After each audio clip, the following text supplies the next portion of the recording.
Ang maiinit na balitang dapat niyong tutukan sa One North Central Luzon ngayong Biyernes.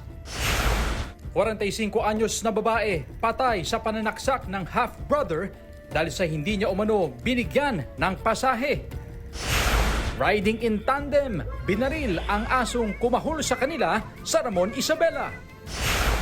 Presyo ng mga bulaklak na panregalo sa Mother's Day tumaas na. At iba't ibang sampagita floats, agaw atensyon sa kapistahan ng Lubao, Pampanga. Ito ang GMA Regional TV, One North Central Luzon. Magandang hapon, ako po si Chris Zuniga. Abiso sa mga motorista, may inaasahan po na dagdag bawas sa ilang produktong petrolyo sa susunod na linggo. Ayon sa dalawang industry sources, mahigit sa 3 pesos hanggang mahigit 4 pesos ang posibleng rollback sa kada litro ng diesel. May inaasahan naman na dagdag na mahigit piso hanggang mahigit sa 2 piso sa kada litro ng gasolina. Wala pang inilalabas ang Department of Energy na estimate sa galaw ng presyo ng mga produktong petrolyo para sa susunod na linggo. Dumating na ang pondo para sa fuel subsidy sa mga jeepney drivers sa Pangasinan. Ang detalye sa report ni Jasmine Gabriel Galban. Buwan pa ng Marso nang ipinangako ng gobyerno sa transport sector ang fuel subsidy. Pero buwan na ng Mayo, wala pa rin nakatatanggap ng ayuda sa mga jeepney drivers sa Pangasinan. Sinabi nila na yung kakatanggap kami ng ayuda, may isang buwan na wala pa. Yun lang kasi ang inaasahan namin.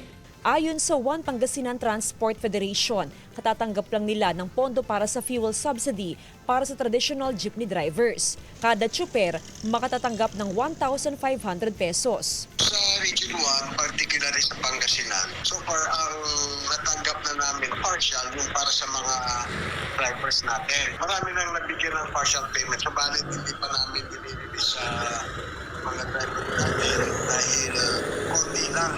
So hindi namin alam kung sino bigyan doon sa binigay nila ng partial payment. Hinihintay pang listahan ng mga beneficiary na manggagaling sa LTFRB. Ang pondong natanggap ay para rin lang daw sa unang batch ng beneficiaries. Ito po para sa mga drivers lamang, hindi pa siya kompleto. So, yung para sa operator naman, i-update namin yung aming mga bangko kung nandun na. Sa oras na maibigay ang listahan ng mga beneficiary, ay agad ay pamamahagi ang ayuda sa mga tsuper. Samantala, bukod sa fuel subsidy, una nang sinabi ng DSWD na magbibigay rin sila ng cash relief assistance sa mga tsuper. Kasama si Ron Alistair Taniedo, Jasmine Gabriel Galban, One North Central Luzon.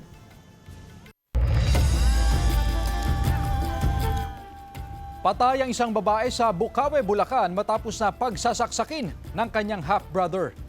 Base sa investigasyon ng pulisya, dumalaw sa bahay ng 45 anyos na biktima ang kanyang kapatid nitong Martes. Nagtalo umano ang dalawa nang hindi bigyan ng biktima ng pasahe ang kanyang kapatid para makadalaw sa mga anak. Nagtamo ng 6 na saksak sa iba't ibang bahagi ng katawan ng biktima. Isinugod pa siya sa ospital pero idineklarang dead on arrival. Arestado naman ang 33 anyos na sospek. Itinanggi niyang nanaksak siya pero aminadong pinagsusuntok niya ang kapatid.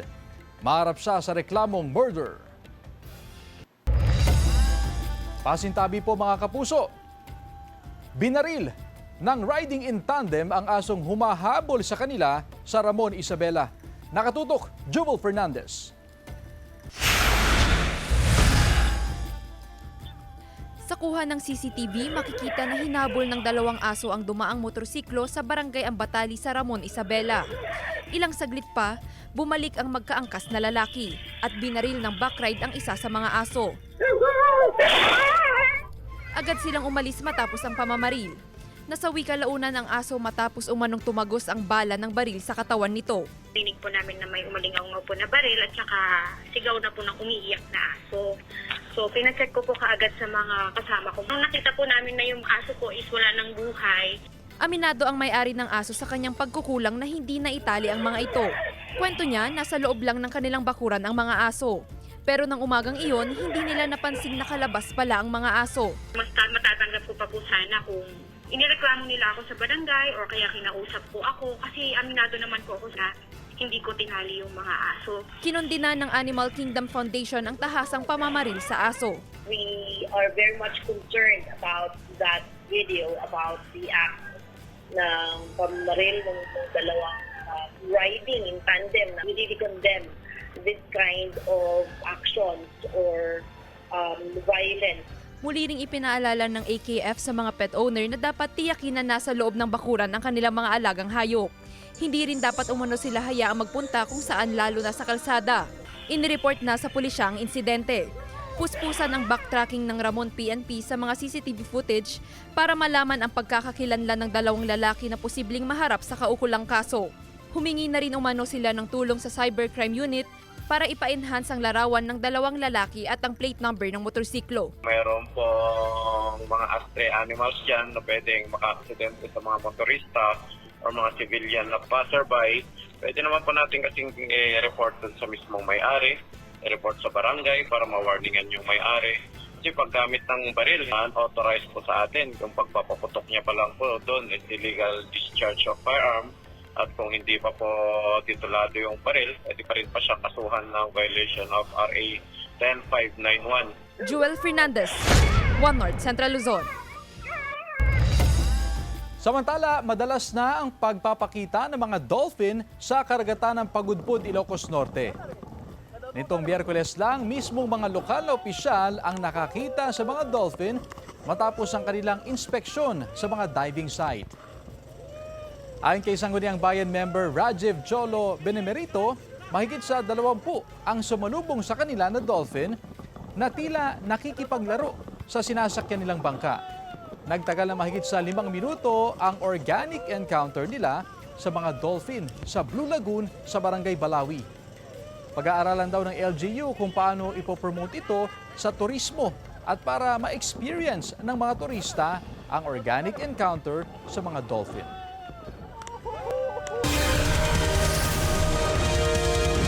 Ito ang GMA Regional TV, One North Central Luzon.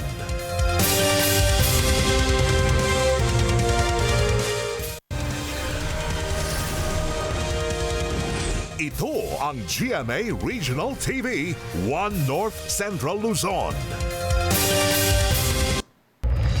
Patay ang dalawang magkaangkas sa motorsiklo matapos na bumangga sa concrete post sa kahabaan ng Barangay Baksil South, Lawag City.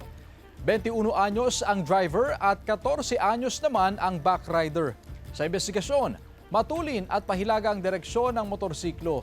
Nawalan ng kontrol sa manibela ang driver at doon bumangga sa concrete post. Sa lakas ng impact, nahulog ang angkas nito at pareho silang nagtamo ng matinding sugat sa katawan. Ayon sa pulisya, parehong walang suot na helmet ang mga biktima at hinihilalang nakainom ang driver nang mangyari ang aksidente. Isa ang patay habang isa naman ang sugatan matapos na masunog ang isang gas station sa Dipakulaw, Aurora. Yan at iba pang balita sa pagtutok ni Glam Caligdan Dizon. Isa ang patay habang isa naman ang sugatan matapos na masunog ang isang gas station sa Dipakulaw, Aurora. Yan at iba pang balita sa pagtutok ni Glam Caligdan Dizon. Patay ang isang empleyado ng gasolinahan habang sugatan ng isa pa matapos masunog ang gas station sa barangay Maligaya, Dipakulaw, Aurora. Nagpapagaling sa ospital ang lalaking sugatan matapos magtamo ng sugat sa iba't ibang bahagi ng katawan. Nagtagal ng ilang minuto ang sunog na nasa unang alarma. Hindi pa nagbigay ng pahayag ang BFP Dipakulaw habang patuloy ang investigasyon sa sanhi at danyos ng sunog. Wala pang pahayag ang pamunuan ng gasolinahan at pamilya ng mga biktima. Isang babaeng PWD naman ang nasawi sa nangyaring sunog sa isang punerarya sa Santo Domingo, Ilocos Sur. Sa inisyal na investigasyon, hindi makapaglakad at hindi makapagsalita ang biktima kaya natrap sa loob. Wala umano ang ina ng biktima at caretaker ng punerarya nang mangyari ang sunog. Sinubukan pang iligtas ang biktima pero hindi na nila ito nailigtas dahil sa laki ng apoy. Patuloy na inaalam ng otoridad ang sanhi at danyo sa sunog. Sinusubukan pa ng GMA Regional TV 1 North Central Luzon na makuhanan ng pahayag ang kaanak ng nasawing biktima at ang may-ari ng punerarya. Glam Kalikdan, Dizon, 1 North Central Luzon. 24 oras na ang operasyon sa mga bentahan ng mga bulaklak sa Dagupan City. Sundan sa report. Simula ngayong araw, 24 oras na ang operasyon o bentahan ng mga bulaklak sa Dagupan City. Nagsimula na rin silang tumanggap ng mga order para sa Mother's Day sa darating na linggo. 24 hours tayo simula ngayong araw? Opo. Bakit 24 hours na? Marami din bumibili ma'am ng pangmadaling araw. Tumaas ng presyo ng ilang bulaklak. Nasa 75 pesos na ang per stem ng local rose, habang 150 pesos naman ang kada piraso ng imported na rosas. Tumaas na rin ng 10 piso hanggang 15 piso ang kada bundle ng iba't ibang bulaklak. Tataas pa po sila. Depende po ma'am. Basta bukas tataas na po yung mga presyo namin. Maaga nagtungo sa flower shop si Lucky. Pumili siya ng mga paboritong bulaklak ng kanyang ina. Yearly naman din po namin siyang celebrate even though my mother already passed away. Ginugunitan pa rin po namin sila kahit mauna po sila. Bukod sa bulaklak, mabenta na rin ang iba pang panregalo tulad ng mga bouquet ng stuffed toy, balloons at artificial flowers.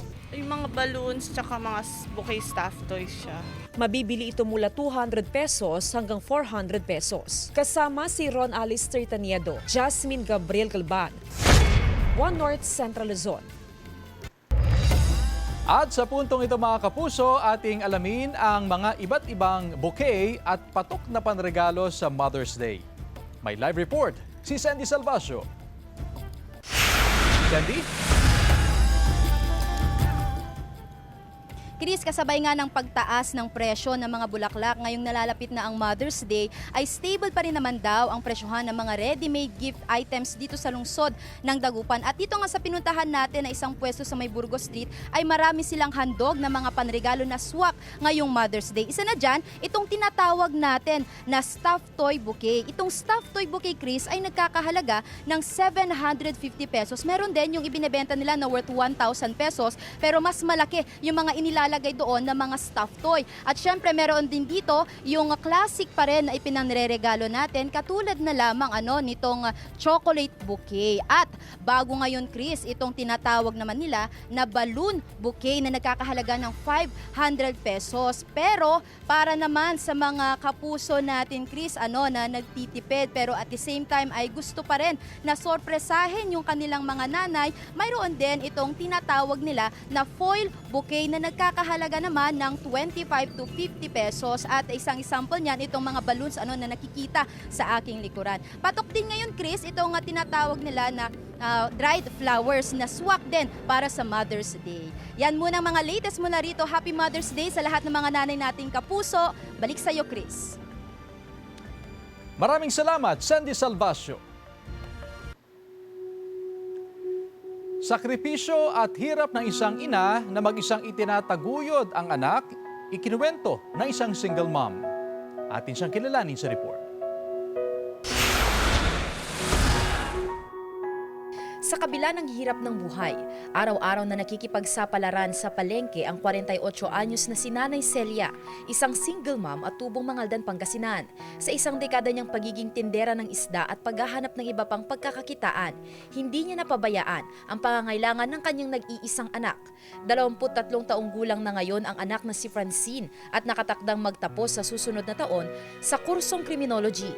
Wala silang masabi yung papababayaan nila yung anak nila na porkit wala na yung asawa nila. Kahit nagkasugat-sugat na yung kamay ko, pinakaya ko talaga para sa anak. Grade 3 pa lamang ang kanyang anak nang maghiwalay sila ng landas ng kanyang asawa. At mula noon, siya na ang tumayong ina at ama ng kanyang anak. Emosyonal din niyang ibinahagi ang punto ng kanilang buhay kung kailan napipilitan siyang manghiram kung kani-kanino para lamang may magamit sa kanilang araw-araw na pangangailangan. Mahirap talaga pag mag-isa ka lang na maitaguyod mo ang anak mo, pero kinaya ko man para sa anak ko. Sana malakas lagi ang katawan ko para maibigay ko yung pangangailangan ng anak. Para kay Francine, inspirasyon ng kanyang ina na nagsilbing lakas niya upang ipagpatuloy ang pag-aaral. Nagagawa niya pa rin po akong buhayin kahit anong hirap niya po, kahit mag-isa niya, kahit wala akong tatay. Super thankful po ako sa kanya, ma'am. At ngayong nalalapit na ang kanyang pagtatapos, alay raw niya ang diploma sa kanyang ina na hindi nagsawang unahin ang kanyang kapakanan. Ma, thank you very much sa lahat ng pagmamahal at tulong mo sa akin. Sana hindi ka magsawa hanggang sa maging successful ako at makabawi ako sa iyo. Sandy Salvacio, One North, Central Luzon. Bathaluman transformation ng 2016 Sangre Sisters ipinasilip sa episode ng Encantadia Chronicles Sangre. Silipin sa report.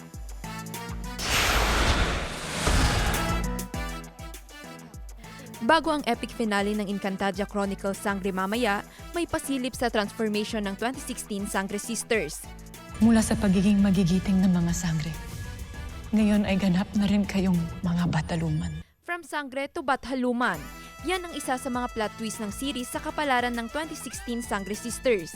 Reward daw ito dahil sa kanilang mga sakripisyo sa Encantadia. Isa pang plot twist sa episode kagabi, nabuhay muli si Lyra Mikey Quintos at isinilang niya ang bagong sangre na si Ibrahima. Dapat abangan sa finale mamaya ang magiging kapalaran ni Mira Kate Valdez at ng mga bagong sangre. Abangan mamaya 8 PM pagkatapos ng 24 oras. Tampok naman sa magpakailanman ang isang viral na kwento na umantig sa mga damdamin ng mga Pinoy sa magpakailanman. Pinamagatan itong Ang Inang Hindi Sumuko, The Nanay Minerva Panganiban Story. Ang unang episode sa 4 na Mother's Day specials. Kwento ito ni Minerva, nanay na nag-viral online dahil sa sunod-sunod na sinapit ng kanyang mga anak. Kasabay ng pag-aalaga sa mga anak na may special needs, naghahanap rin ng hustisya si Minerva para sa asawa at anak na napaslang. Saan nga ba siya humuhugot ng lakas para patuloy na itaguyod ang kanilang pamilya? Abangan ang brand new episode at unang Mother's Month special bukas 8:15 PM sa Magpakailanman. Joel Fernandez, One North, Central Luzon.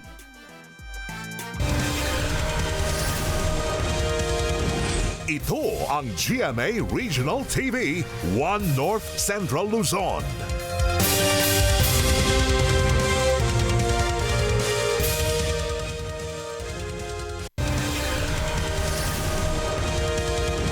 Ito ang GMA Regional TV, One North Central Luzon.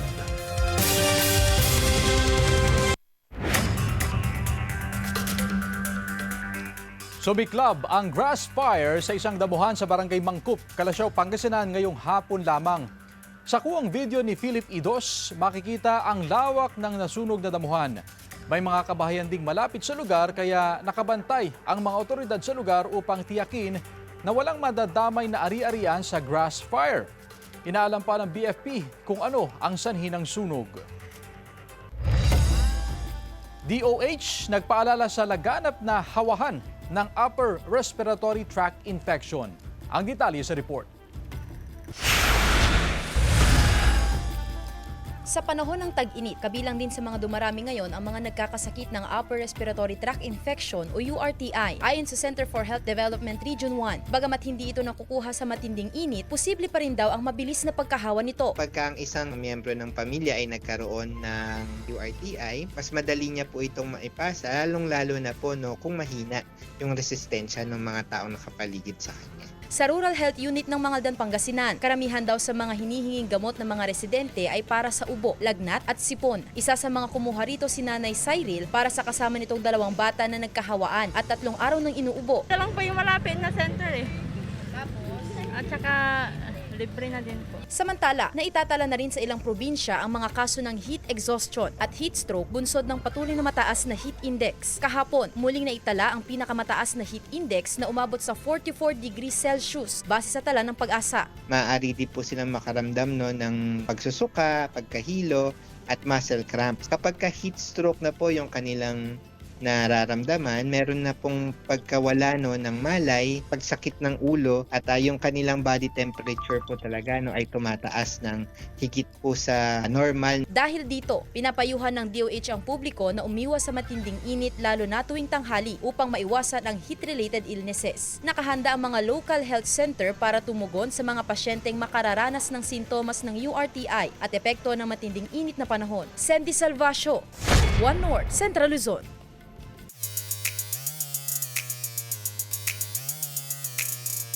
Puppy love moments ng dalawang aso nagpakilig sa netizens. Silipin sa report. Literal na puppy love ang eksena dahil may special possum connection ng Shih Tzu na si Milo sa kanyang crush na si Nyek Nyek na nasa kabilang kalsada lang. Sa viral video, long-distance relationship ang atake nila dahil nakasilip ang dalawa sa gate ng kani-kanilang bahay. Marami na rin daw nagsusumbong sa kanilang fur parents kapag nahuhuli sila. Paglilinaw nila, paminsan-minsan ay nakakapaglaro naman daw ang dalawa. Beat the hit naman ang tatlong pusa sa Batangas. Lagi na lang daw langoy aso ang nababanggit. Meron din namang swimming alaming-ming gaya ng alagang sina Mashi, Ayoki at Naomi. Bukod sa enjoy sila under the sun, ang gagaling pa nilang lumangoy. Kwento ng kanilang fur parents, sineselebrate nila ang first birthday ni Mashi kaya sila nag-outing. Literal na ang fur parent na si Net lang ang nakaisip ng kakaibang paraan upang turuang kumain ng kanyang alagang kuting na si Arya. Kinaaaliwan ng mga netizen ang kanyang tutorial. Yumuyuko pa mismo siya para turuan ng kanyang pusa na kumain. Pero aniya parang hindi ito effective dahil ayaw pa rin kainin ng alaga ang wet and dry food na kanyang binili. Sa ngayon, gatas muna ang ibinibigay niya kay Arya. Jewel Fernandez, One North, Central Luzon. Sa bypass operation sa lungsod ng Dagupan, nahuli ang 21 anyos na estudyante na itinuturing na high-value individual nitong Miyerkules sa Barangay Bunuan, Binloc.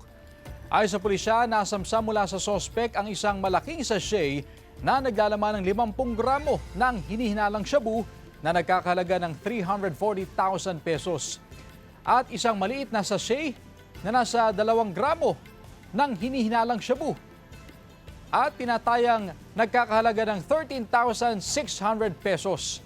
Na-recover din ang isang itim na parcel bag, gayon din ang marked money at budol money na ginamit sa transaksyon.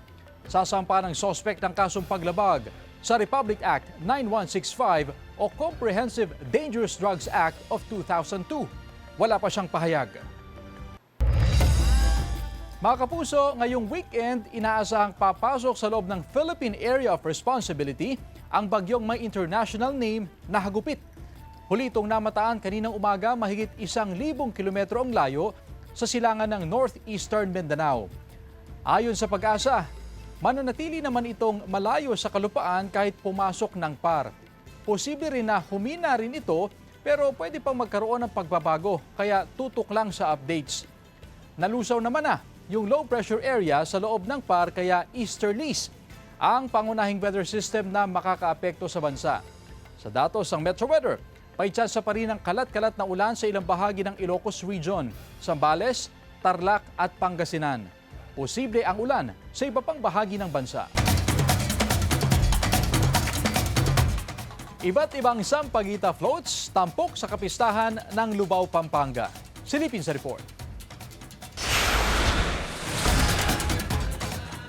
Puno ng kulay at sayawan na sinamahan pa ng halimuyak ng Sampaguita ang Lubao, Pampanga sa pagdiriwang ng kanilang Sampaguita Festival 2026.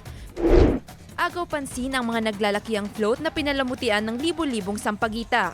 Hindi rin nagpadaig ang makukulay na kasuotan ng street dancers na umindak mula sa makasaysayang San Agustin Parish Church hanggang sa Municipal Hall.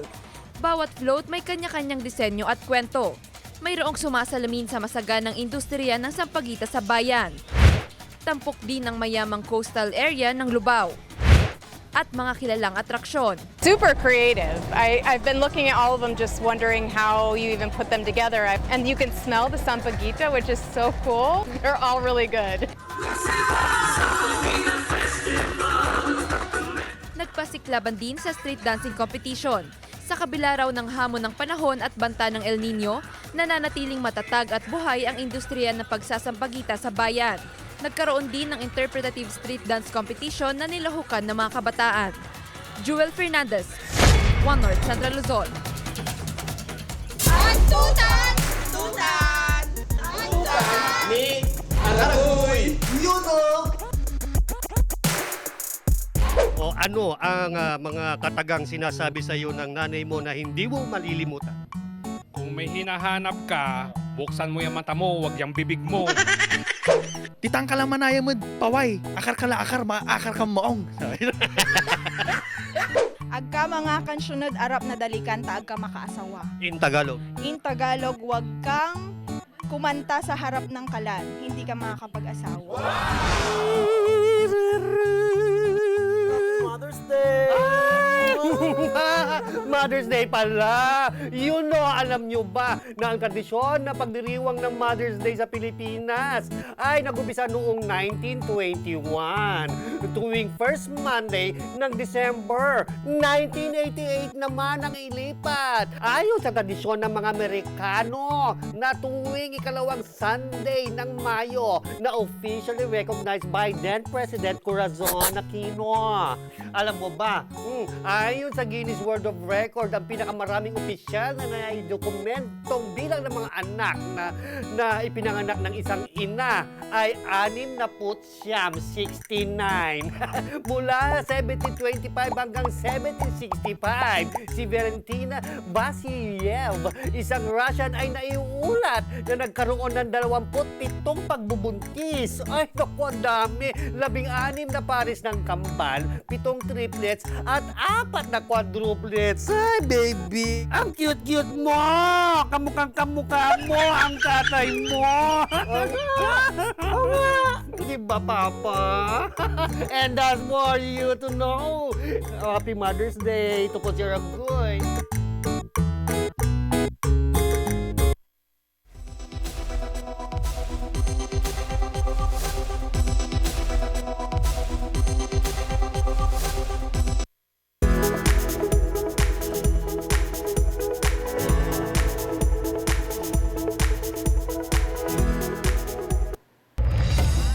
Samantalang mapapanood niyo po ang episode na ito at iba pang pinakahuling lokal na balita sa official website ng GMA Regional TV, www.gmaregionaltv.com. Pwede rin kayo bumisita sa aming official YouTube channel, GMA Regional TV, at i-click ang subscribe button para sa pinakamainit na balita mula sa mga rehiyon. At yan ang mga pinakamalaki at pinakahuling balita sa Hilaga at Gitnang Luzon. Maraming salamat mga kapuso, pati na ang mga kapuso natin abroad. Ako po si Chris Zuniga. Kami, ang GMA Regional TV, One North Central Luzon. Walang kinikilingan, walang pinoprotektahan. Noon at ngayon, serbisyong totoo.